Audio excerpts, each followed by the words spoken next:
Ja ku jemi, fest. Tani është tamam, se më vjen kështu. Shiko, në festa ka njerëz që kanë meraqet e tyre, kanë mungesat e tyre, i mungojnë njerëzit e zemrës mbase nuk i kanë afër.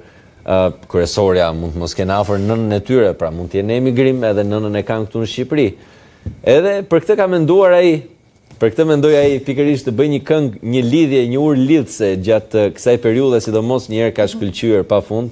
Është fituesi i festivalit këngës që do përfaqësoj Shqipërinë dinjësisht. Mua po më vjen të ta thoj fituesi i Eurovisionit, mos jam më burim. Po edhe i Eurovisionit ne shpresojmë shumë që të jetë, të gjithë shqiptarët do ta mbështesin sepse nuk diskutohet që Ali Skallaçi i meriton të gjitha mbështetjet e duartërkitet. Mirëmëngjes, kënaqësi që Mirëmëngjes, ju falenderoj shumë për këtë super mega hapje.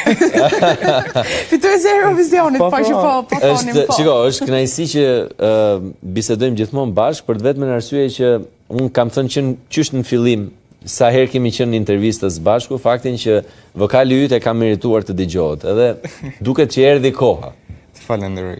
Duket që erdhi koha tashmë, nuk e di se si e ke këtë gjendjen, në qoftë se dikush do kishte lindur, do i thuaj postpartum, po tani në një gjendje post-festivalore, post-fitore.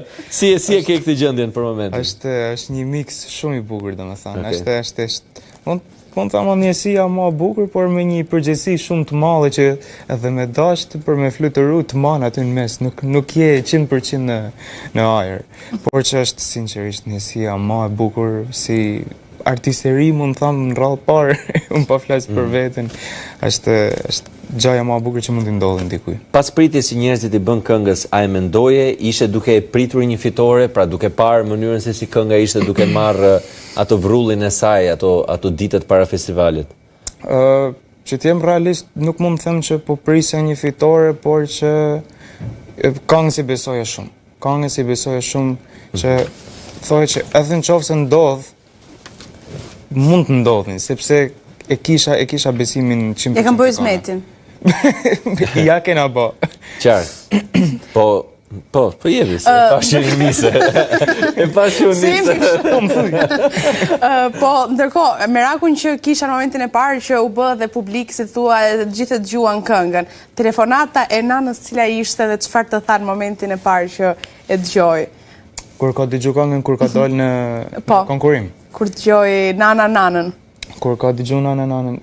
Interesant është që kur ka dëgju nanën, herën e parë demon, aty ka kene impakti ndryshe që ka pas.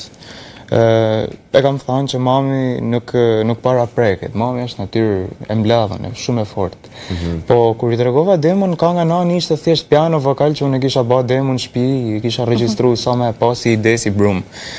A dhënë e tregoj kërë rasisht një ditë veret, ishim, do më thanë, nuk se kisha diçka, nuk e kisha bas plan për me marrë pjesë diku me atë këngë, thjesht thash, po ja tregoj me që ishte për nanën.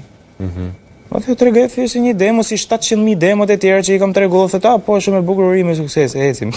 Po, qartë. I tregoj këto, s'po bate za, dhe thash, okej, ne, vetëm. Që kemë? Shumë e bukur. A ty e more? Po ti më i thush, do më thonë, të preku, aty ishte momenti që, thëmë drejten e mora një farë, nuk e di, një farë konfirmimi shumë të madh për atë këngë. Po, mos ishte përgjigje. Kur kam prek këtë person,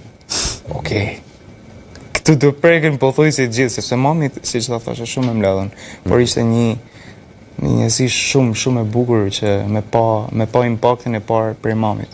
Po, ndërkohë, nga ana tjetër, kush ishte personi parë që të ka telefonuar ose që ke folur ti në telefon pasi u shpallë si fitues? Personi parë që se kisha aty në sken, se do të pyes edhe kë kishe në sken, po.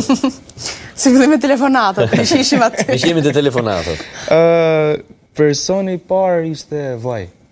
Ishte vllai se nuk arrita me i taku shumë, sepse ishim erdhen njerëz për me bë foto në sken, mrapa sa mu ba gati, vonu me gati 2 orë për me dal nga Pallati i Kongreseve.